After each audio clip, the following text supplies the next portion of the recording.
Om Shri Krishnaya Paramatmane Namaha. Mahabharata, Chapter 33. Fruitless Penance.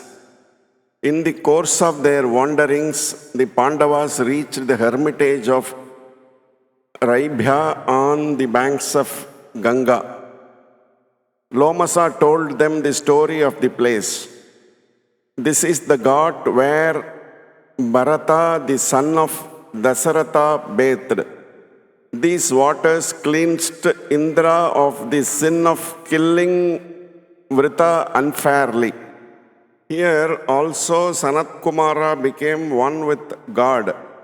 Aditi, the mother of the gods, offered oblations on this mountain and prayed to be blessed with a son. O Yudhishthira, ascend this holy mountain and the misfortunes which have cast a cloud on your life will vanish.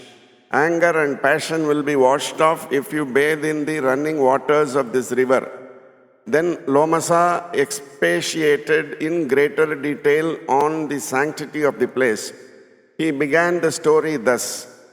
Yavagrida, the son of a sage, met with the destruction in this very place. He continued, there lived in their hermitages two eminent Brahmanas named Bharadwaja and Raibhya, who were dear friends. Raibhya and his two sons, Paravasu and Aravasu, learnt the Vedas and became famed scholars. Bharadwaja devoted himself wholly to the worship of God. He had a son named Yavagrida, who saw with jealousy and hatred that the Brahmanas did not respect his ascetic father as they did the learned Raibhya.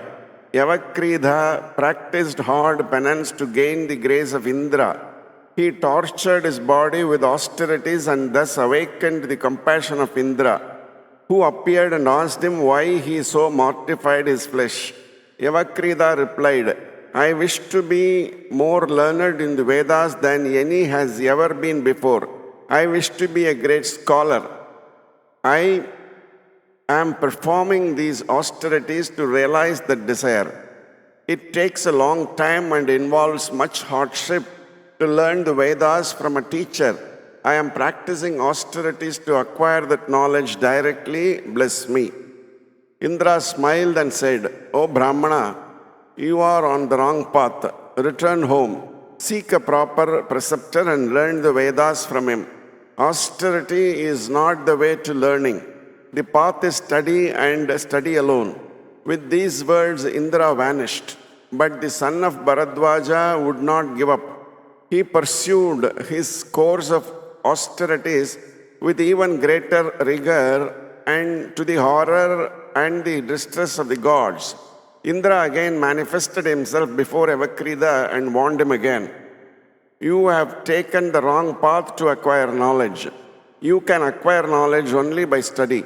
Your father learnt the Vedas by patient study, and so can you. Go and study the Vedas. Desist from this vain mortification of the body. Yavagrida did not heed even this second warning of Indra and announced defiantly that if his prayer were not granted, he would cut off his limbs one by one and offer them as oblations to the fire. No, he would not give up. He continued his penance. One morning during his austerities, when he went to bathe in Ganga, he saw a gaunt old Brahmana on the bank, laboriously throwing handfuls of sand in the water. Yavagrida asked, Old man, what are you doing? The old man replied, I am going to build a dam across this river. When with handful after handful I have built a dam of sand here, people can cross the river with ease. See how very difficult it is at present to cross it. Useful work, isn't it? Yavagrida laughed and said, What a fool you must be to think you can build a dam across this mighty river with your silly handfuls of sand. Arise and take to some more useful work. The old man said, Is my project more foolish than years of mastering the Vedas, not by study but by austerities? Yavakrida now knew that the old man was Indra. More humble this time, Yavakrida earnestly begged Indra to grant him learning as a personal boon. Indra blessed and comforted Yavakrida with the following words. Well, I grant you the boon you seek. Go and study the Vedas. You will become learned. This completes chapter 33. Om Namo Bhagavate Vasudevaya.